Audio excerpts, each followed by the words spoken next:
日前是泰国南疆迎来达拜事件的10周年，当地驻军和警方加强安全检查，防范分裂组织伺机袭击，同时到各村庄加强巡逻，保护村民安全。军方指出，当天发现当地恐怖活动情况，有9辆汽车可能被制成汽车炸弹，用以袭击群众和警察。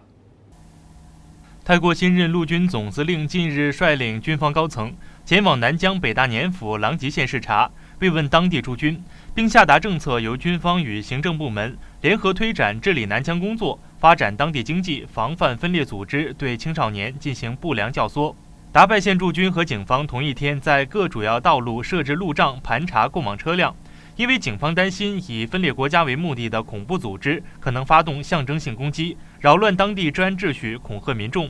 警方指出，从接获的情报显示，当地有9辆失窃的汽车，至今仍未找到，极有可能已经被恐怖分子改装为汽车炸弹，用于袭击平民或者军警。如果发现是来自外地的车辆，则会拍摄下车辆和司机的有效证件。当天上午，达拜县当地一辆汽车突然冲闯警方设置的路障，事发后军警迅速展开缉拿行动，而车上司机甚至在追逐中向警员开枪射击，导致1名警察和民众受伤。最终，该辆汽车被赶入死巷，警方开枪射击，导致司机中弹身亡。初步查明，死者曾因贩运毒品被捕，而该男子冲闯警方路障的原因目前还没有查明。